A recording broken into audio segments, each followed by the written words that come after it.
The farmer triplet sisters' milk house, where 42 missing men were found chained and used as breeds. That's what Detective Elias Thorne discovered in the Appalachian Hills of Pennsylvania in 1907. But it started with just one missing man, Jacob Schmidt, a young German worker who vanished without a trace. The three sisters seemed ordinary, running their perfect farm, selling milk and cream to the locals.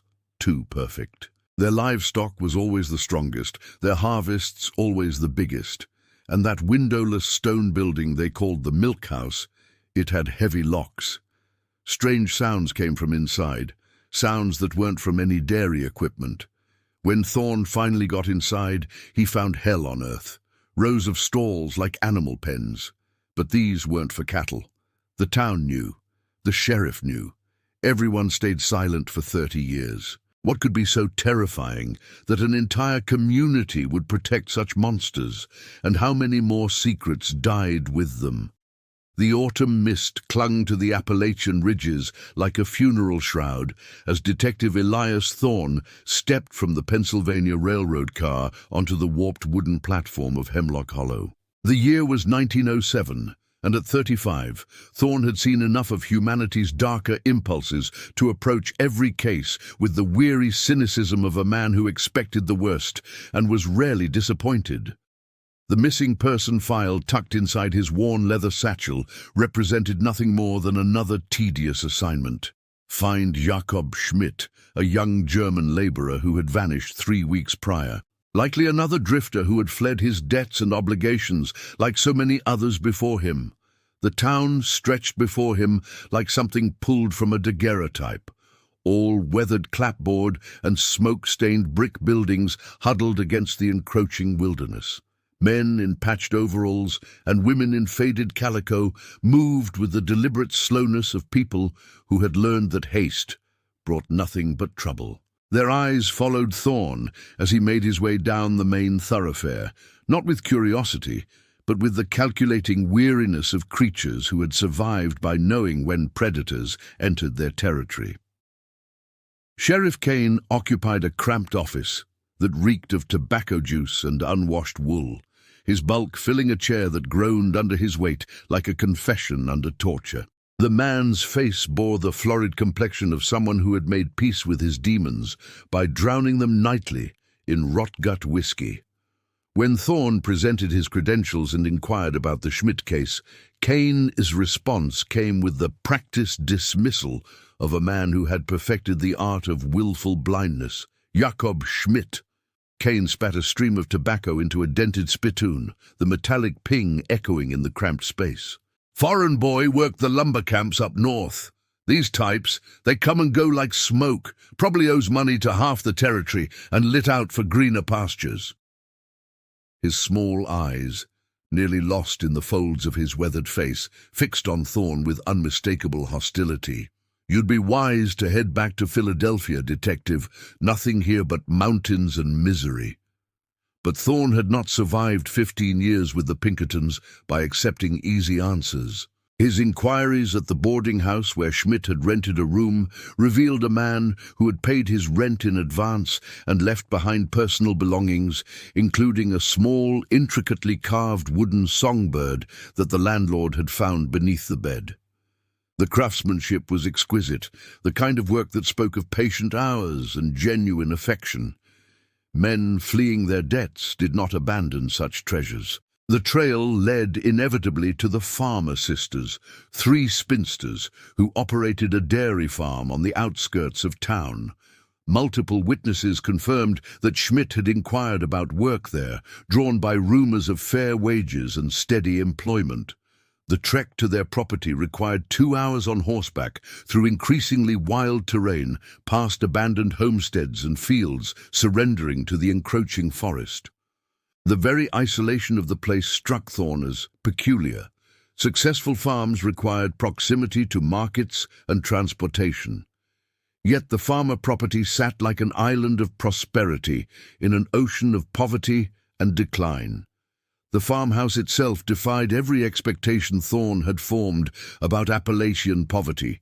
Fresh paint gleamed on the clapboard siding, and the grounds showed signs of meticulous care that spoke of abundant labor and resources. Fat cattle grazed in pastures bordered by stone walls that would have challenged a team of professional masons, while the various outbuildings displayed a uniformity of construction that suggested wealth and planning rather than the haphazard additions common to struggling homesteads. Farmer emerged from the main house with the bearing of a woman accustomed to command. Her steel-grey hair pulled back in a severe bun that emphasized the sharp intelligence burning in her pale eyes. She stood perhaps 5'6" tall, but her presence filled the doorway like that of a much larger person. Her greeting carried the cold courtesy of someone performing a distasteful but necessary social ritual. "Detective Thorne," she said, having somehow learned his name and purpose before he could introduce himself. "We heard someone from the city was asking questions about that German boy. I'm afraid you've wasted a journey." Behind her stood her sisters, a study in contrasts that immediately caught Thorne's attention. Morwen appeared as if carved from shadow and sorrow, her thin frame seeming to fold in on itself with each breath. She flinched at every sound, her dark eyes darting between her sister and the detective like those of a trapped animal. The third sister, Kyle, towered nearly 6 feet in height, with shoulders that could have belonged to a stevedore. She said nothing, communicated nothing through expression, yet her presence radiated a threat as palpable as heat from a forge. "Jacob Schmidt," Thorne said, removing his hat in a gesture of respect that felt hollow even as he performed it. "He was last seen heading in this direction, seeking employment." "Never arrived," Elizabeth replied with finality that brooked no argument. "We would remember. Foreign workers are uncommon in these parts." She gestured toward the immaculate grounds with obvious pride. "As you can see, we maintain our property to high standards. We cannot afford unreliable help." Thorne's trained eye catalogued details that nagged at his professional instincts. The sisters' clothing showed quality fabric and expert tailoring far beyond what he would expect from isolated farmers. Their hands, while work-roughened, showed none of the permanent staining and scarring he associated with dairy work. Most puzzling of all was their obvious prosperity in a region where most families struggled to survive the harsh mountain winters. "Your operation appears quite successful," he observed, hoping to draw them into conversation that might reveal useful information. "Hard work and God's grace," Elizabeth responded, her tone suggesting the conversation had reached its natural conclusion. "Now, if you'll excuse us, we have evening chores to complete." As Thorne remounted his horse and began the journey back to town, movement at the edge of his vision caught his attention. Something glinted in the mud near the farm's main gate, partially hidden beneath a fallen elm leaf. He dismounted and knelt, his fingers closing around an object that sent ice through his veins despite the mild autumn air. The wooden songbird was identical to the one he had seen in Schmidt's boarding room. The same delicate carving, the same loving attention to detail, the same sense of something precious abandoned in haste or desperation. Jakob Schmidt had been here regardless of what the farmer sisters claimed, and men did not willingly part with such treasures, particularly men far from home, who carried few reminders of the lives they had left behind. The simple case of a missing drifter had just become something far more sinister. And as Thorne looked back at the farmhouse with its cheerful yellow light spilling from the windows, he felt the first stirrings of a dread that would soon consume his waking hours and poison his dreams. The wooden songbird became Thorne's talisman and torment, a constant reminder that Jacob Schmidt's fate remained shrouded in the deliberate silence that seemed to envelop Hemlock Hollow like morning fog. Over the following days, Thorne methodically approached every merchant, laborer, and resident he could find. Yet each conversation yielded the same result: polite deflection followed by an abrupt end to discourse. The townspeople possessed a collective talent for forgetting that bordered on the supernatural, their memories apparently failing whenever the conversation turned toward missing persons or the farmer sisters. It was at the town's modest library, housed in the back room of the general store, where Thorne first glimpsed the true scope of what he was confronting. The elderly librarian, Mrs. Kelly, possessed the nervous energy of a woman who had spent decades cataloguing other people's secrets while carefully guarding her own. When pressed about records of missing persons, she reluctantly produced a collection of yellowed newspapers and handwritten reports that painted a disturbing pattern stretching back nearly 30 years. The names accumulated like entries in a ledger of the damned. Thomas Brennan disappeared, 1891. Michael O'Sullivan vanished, 1894. Jeppe Marcelli last seen, 1897. Hinrich Müller missing, 1902. All of them single men, all seeking work. All last reported in the vicinity of the farmer property. The official explanations remained consistent across the decades. Transient workers moving on to better opportunities. Men fleeing debts or legal troubles, the natural ebb and flow of itinerant labor in an economically unstable region. Yet the sheer volume of disappearances suggested something far more sinister than economic migration. Mrs. Kelly's whispered revelation that the pattern had begun shortly after old Marcus Farmer's death in 1879 provided another piece of the puzzle. Marcus had been known throughout the region as a man of fierce religious conviction who had preached his own interpretation of Scripture to his 3 daughters, isolated them from the corrupting influences of the outside world, and prepared them for what he called the great trials that would separate the wheat from the chaff. He was a hard man, Mrs. Kelly confided, her voice barely audible above the creaking of the old building settling in the autumn wind. Believed that only the strong deserved to survive, that weakness was a sin against the Almighty. Those poor girls never had a chance at normal lives.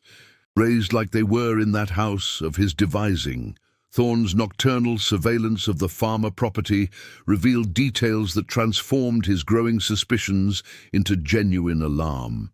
The stone outbuilding that the sisters referred to as their milk house defied every convention of dairy farming he had ever encountered.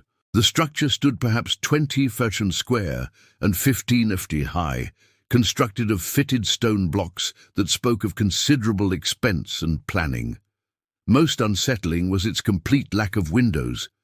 No dairy operation required such absolute darkness, and the heavy iron locks that secured its single door seemed designed to contain rather than simply secure. From his concealed position in the tree line that bordered the property, Thorne observed the sisters' daily routines with the patience of a hunter stalking dangerous prey. Each morning, Elizabeth would unlock the milk house and enter alone, remaining inside for periods that varied from 30 minutes to several hours. During these visits, he could hear sounds that bore no resemblance to the operation of cream separators or butter churns. Rhythmic thumping that seemed to follow no mechanical pattern, occasional metallic clanking that suggested the movement of chains or heavy implements, and most disturbing of all, what sounded like muffled human voices raised in distress. The sisters' livestock provided another troubling anomaly. Their cattle displayed a uniformity of size and health that would have impressed agricultural experts from the finest universities. Yet Thorne never observed them engaging in the careful breeding and feeding programs that such results would require. Their milk production appeared to exceed what their modest herd should have been capable of generating, and the cream they sold in town possessed a richness that suggested access to feed supplements far beyond the means of most mountain farmers.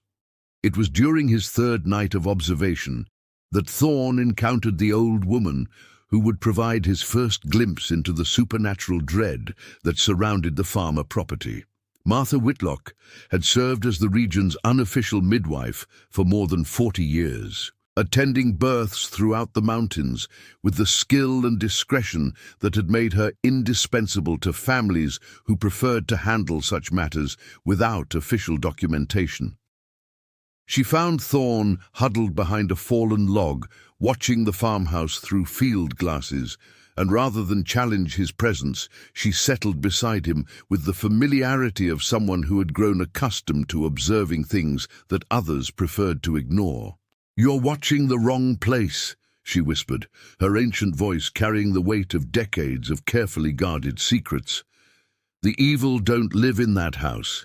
It lives in that stone building, and it's been growing stronger every year since old Marcus passed." Her stories emerged in fragments, pieces of a larger horror that she had witnessed but never dared to report. The farmer sisters possessed what the mountain people called unnatural luck. Their animals never sickened, their crops never failed. Their prosperity seemed to increase with each passing season, despite economic conditions that had driven their neighbors into poverty or exile. Some attributed this success to Marcus farmers' religious devotion. Others whispered of darker bargains made with forces that predated Christian influence in the mountains. "They feed something in there," Martha continued, her weathered hands trembling as she spoke. "Something that gives back plenty in return. But the price—" She shook her head, unable or unwilling to complete the thought. The breakthrough came during Thorne's 4th day of investigation, when circumstances forced him to seek shelter from an unexpected rainstorm in the general store. Elizabeth had arrived to conduct business with the proprietor, negotiating the sale of dairy products with the sharp intelligence that seemed to characterize all her dealings. Thorne positioned himself behind a display of canned goods and observed the interaction with the focused attention of a man whose survival might depend on understanding his enemy's weaknesses. Morwen accompanied her sister, but remained silent throughout the transaction, her slight frame seeming to shrink further with each sharp word directed at the nervous shopkeeper. When Thorne stepped forward to inquire about purchasing supplies for his extended stay, Elizabeth's response came with the cold precision of a chess master, executing a long-planned strategy. "Detective Thorne," she said, somehow managing to make his title sound like an accusation, still pursuing shadows and whispers. "Perhaps the mountain air disagrees with city constitutions." "Just being thorough," Thorne replied, studying her face for any reaction that might reveal useful information. "Routine inquiries about workers in the area, Jakob Schmidt specifically." "As I told you before, no such person came to our property," Elizabeth stated with finality. But as she spoke, Thorne noticed Morwen's almost imperceptible shake of her head, a tiny gesture of dissent that lasted barely a second before fear reasserted control over her features. The crack in their united front was so small that another observer might have missed it entirely, but to Thorne it represented the first genuine hope he had encountered since arriving in this valley of deliberate blindness. One of the sisters harbored doubts, perhaps even guilt, about the lies they were constructing around Jacob Schmidt's disappearance, and guilt, Thorne knew from long experience, was a weakness that could be exploited if approached with sufficient patience and skill. The breakthrough arrived in the form of Silas Hartwell, a broken man who haunted the taverns of Beckley, 40 miles south of Hemlock Hollow. Thorne had followed a lead from Mrs. Kelly, who remembered a young farmhand who had fled the area years earlier, speaking wildly of things he claimed to have witnessed before drinking himself into the kind of stupor that made men forget their own names. Finding Hartwell required 3 days of methodical investigation through the roughest establishments in coal country, places where men gathered to drown memories too painful for sobriety. Hartwell sat hunched over a glass of rot-gut whiskey in a tavern that reeked of unwashed bodies and broken dreams, his trembling hands betraying a nervous system permanently damaged by years of alcohol and terror. At 42, he appeared decades older, his hair gone prematurely white, and his eyes carrying the haunted quality of someone who had witnessed horrors that defied rational explanation. When Thorne mentioned the farmer sisters, Hartwell's reaction was immediate and visceral. He knocked over his drink and attempted to flee, only to be stopped by legs too unsteady to support rapid movement. "You don't understand," Hartwell whispered, his voice carrying the broken quality of a man who had spent years trying to convince people of truths they refused to believe. "They made me promise, swore me to secrecy with words that burned like acid. But I was just 12 years old, and what I saw—" His words dissolved into incoherent muttering before he gathered enough courage to continue. The story emerged in fragments punctuated by long pauses, during which Hartwell seemed to retreat into himself, reliving memories that had poisoned every day of his adult life. In 1893, as a boy desperate for work to help feed his starving family, he had approached the farmer property seeking employment during the autumn harvest. The sisters had put him to work clearing brush from the far edge of their property, tasks that kept him occupied while they attended to what they called more delicate matters near the main buildings. "I was supposed to stay in the back fields," Hartwell continued, his hands shaking so violently that Thorne had to steady his glass. "But I heard screaming coming from that stone building. Not animal screaming, human screaming. So I crept closer, hid behind the woodshed, where I could see the door." What the boy had witnessed defied every assumption Thorne had made about the nature of the sisters' operation. Elizabeth and Kyle had emerged from the farmhouse, dragging an unconscious man between them, a stranger whose clothes marked him as another itinerant worker seeking employment. The man's head lolled at an unnatural angle, blood trickling from a wound near his temple, but his chest still rose and fell with the rhythm of life. "They dragged him into that stone building like he was a sack of grain," Hartwell whispered. "And then I heard the chains, heavy chains being dragged across stone floor." And then his voice failed entirely, the memory apparently too overwhelming for words.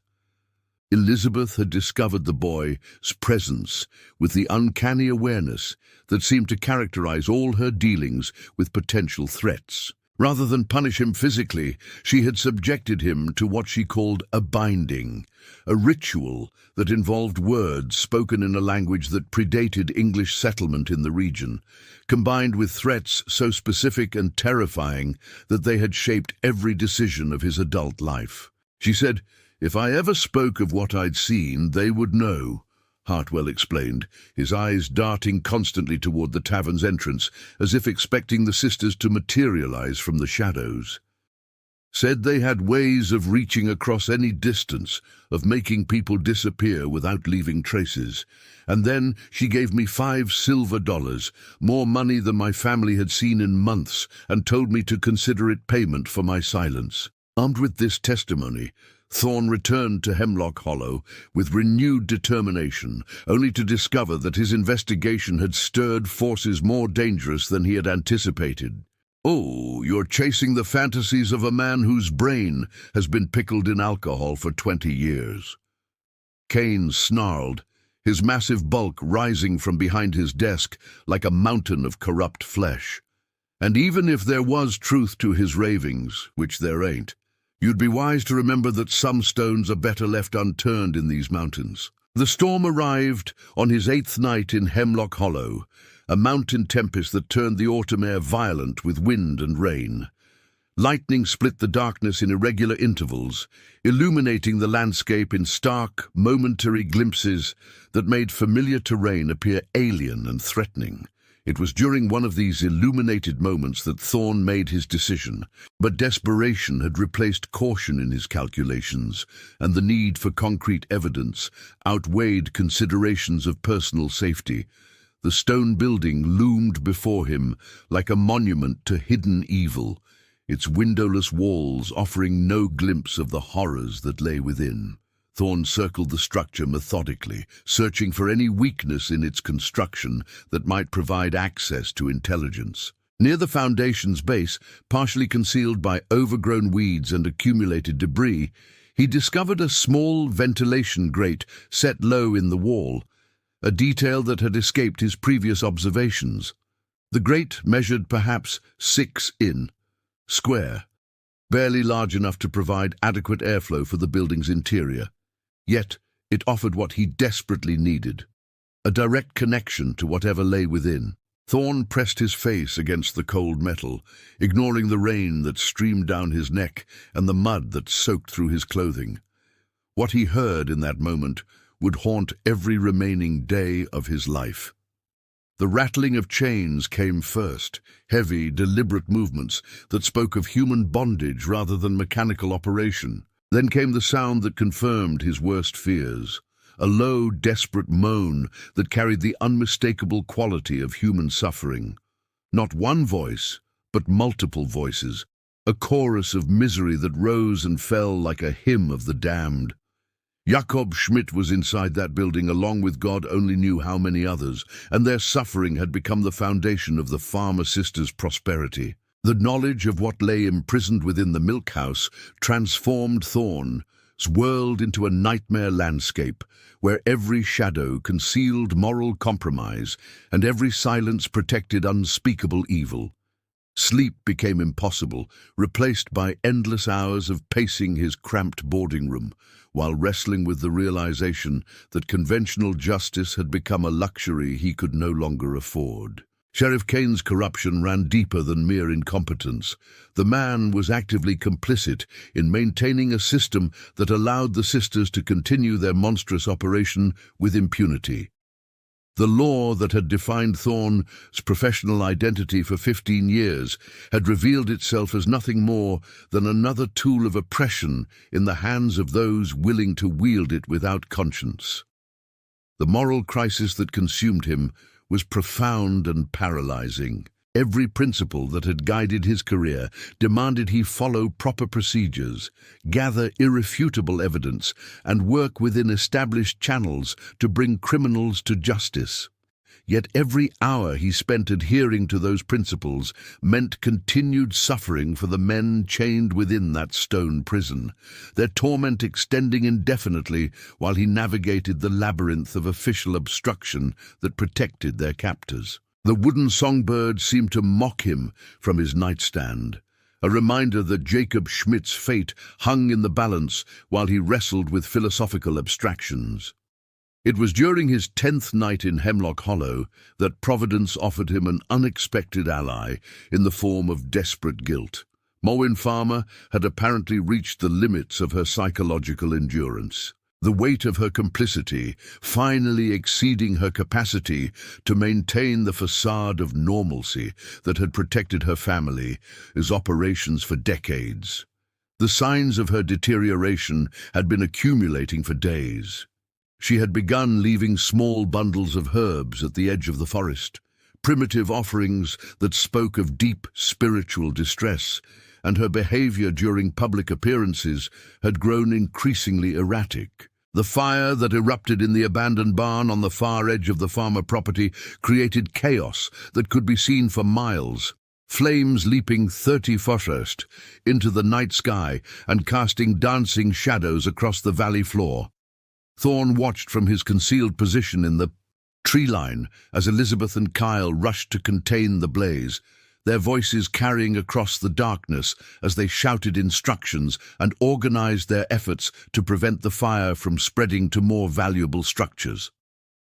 In the confusion of the emergency response, none of them noticed the slight figure of Morwen slipping through the shadows toward the milk house. The heavy iron key hung from a nail beside the door like an invitation to damnation, placed there by hands that trembled with the weight of accumulated guilt and desperate hope for redemption.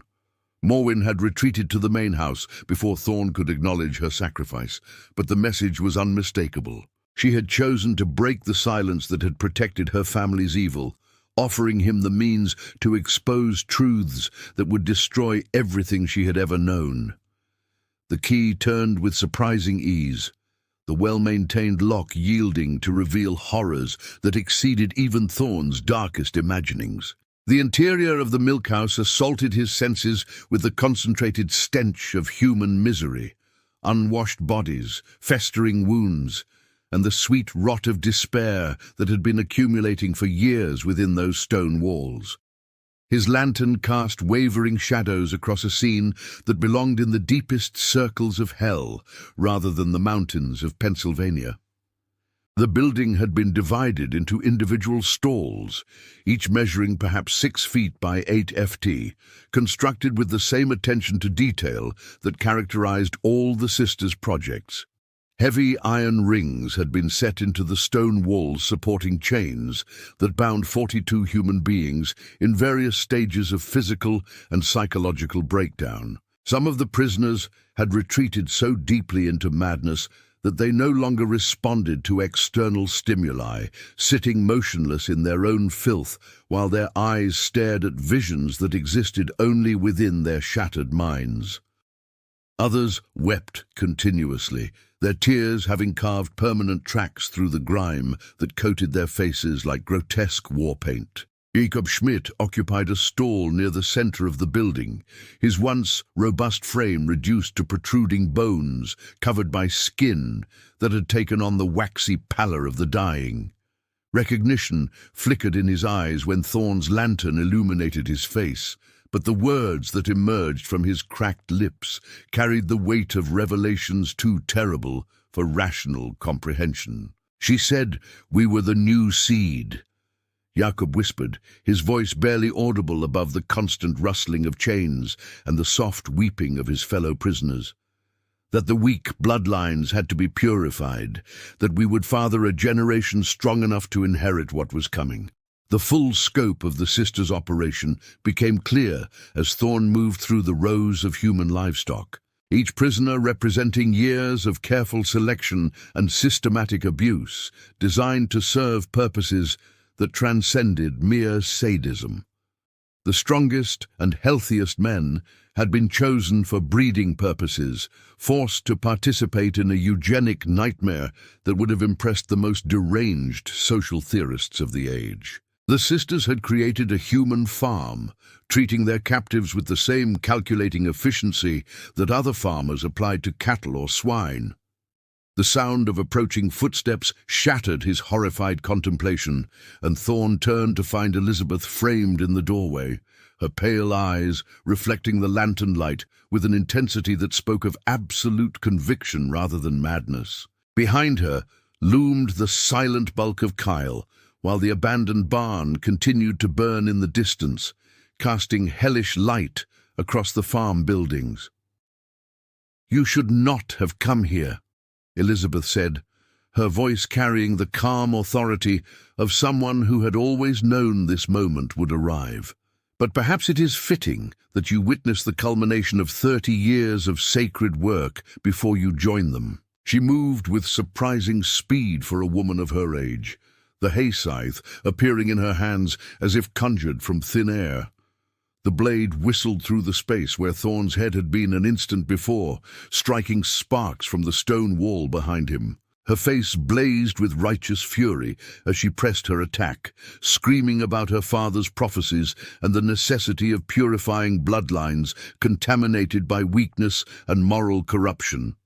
Kyle advanced with the implacable patience of a natural force, her massive hands reaching for Thorne's throat while her sister's blade carved deadly arcs through the lantern-lit air. The detective's city-bred reflexes proved inadequate against opponents who had spent decades preparing for exactly this kind of confrontation, and he found himself driven steadily backward among the stalls of chained prisoners who watched his struggle with the detached interest of men who had abandoned hope of rescue.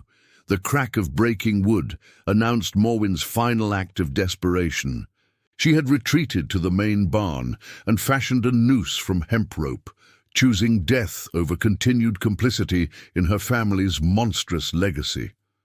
Her body swung gently in the firelight streaming through the barn's open doors, a tragic testament to the psychological price of maintaining such terrible secrets across the span of decades. The sight of her sister's corpse seemed to drain some vital essence from Kyle. her attacks becoming less coordinated as grief overwhelmed the mechanical efficiency that had made her such a formidable opponent. Thorn managed to strike her temple with a loose section of chain, sending her massive frame crashing to the stone floor in a thunderous impact that shook dust from the rafters. Elizabeth's fury only intensified, her scythe attacks becoming wilder and more desperate until Thorn succeeded in trapping her in the farmhouse cellar, her raging voice echoing up through the floorboards like the screams of the damned. The gunshot that shattered the pre-dawn silence echoed across the valley like a thunderclap from heaven, reverberating off the stone faces of the ancient mountains until it seemed the very earth was crying out for justice. Thorn stood in the doorway of the milk house, his service revolver smoking in his trembling hand, having fired the single shot that would finally pierce the veil of silence that had protected this chamber of horrors for 3 decades.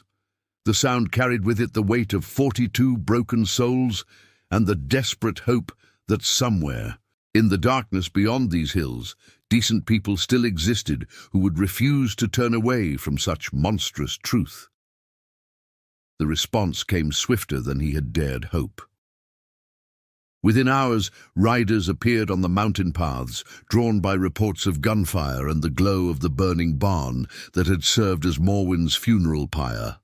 The first to arrive were local farmers who had always harbored suspicions about the farmer sisters' unnatural prosperity, but lacked the courage to investigate their fears. What they discovered in that stone building transformed suspicion into horror so profound that several grown men fell to their knees and wept like children confronting nightmares made flesh. By noon, word had spread beyond the insular boundaries of Hemlock Hollow, carried by telegraph operators whose hands shook as they transmitted descriptions of scenes that challenged the limits of human comprehension. Federal marshals arrived within 2 days, followed by newspaper reporters whose sensationalized accounts would transform the breeding farm of Hemlock Hollow into a national scandal that dominated headlines from New York to San Francisco. The carefully constructed wall of silence that had protected the sisters' operation crumbled like ancient masonry exposed to sudden light, revealing the rot that had spread through every institution charged with protecting the innocent. The liberation of the 42 prisoners provided no cause for celebration, only a deeper understanding of the irreversible damage that sustained evil could inflict upon the human spirit. Medical examinations revealed evidence of systematic abuse that spanned years, with many of the men bearing scars and injuries that spoke of torture refined through generations of practice. Their testimonies, when they proved capable of coherent speech, painted a picture of methodical dehumanization that reduced grown men to breeding stock managed with the same calculating efficiency that characterized the sisters' other agricultural enterprises. Jakob Schmidt survived, though survival proved to be a relative term for a man whose spirit had been systematically broken through months of captivity. He recognized Thorn and remembered the wooden songbird, but the bright intelligence that had once animated his features had been replaced by the hollow stare of someone who had witnessed horrors that exceeded the capacity of human language to describe. His whispered accounts of the breeding programs delivered in fragments between long silences revealed the true scope of the sisters' eugenic nightmare, a multi-generational project designed to produce what Elizabeth called the purified seed that would inherit a world cleansed of weakness. Sheriff Kane's arrest generated less public outrage than it should have. His corruption viewed by many as a predictable consequence of the isolation and poverty that characterized mountain communities. The evidence of his complicity proved overwhelming. Financial records showed regular payments from the farmer sisters dating back 15 years, along with detailed instructions for deflecting official inquiries and discouraging outside investigation. His trial became a showcase for the systematic institutional failure that had allowed such evil to flourish under the protection of legal authority. Elizabeth's commitment to the state asylum provided her with an audience for the religious mania that had justified decades of monstrous behavior. The doctors who examined her declared her legally insane, though their diagnosis failed to capture the chilling rationality that had guided her actions. She spent her remaining years preaching her father's twisted gospel to anyone willing to listen.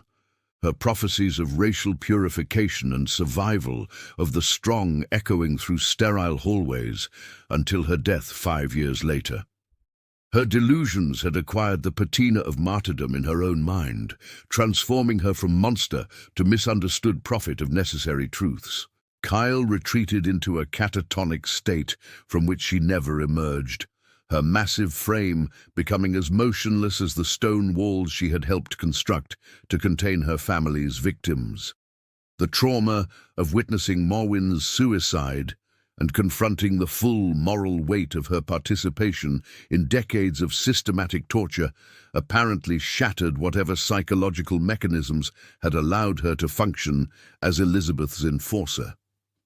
She died in the asylum 7 years later, her silence finally broken only by the involuntary sounds of biological function gradually shutting down.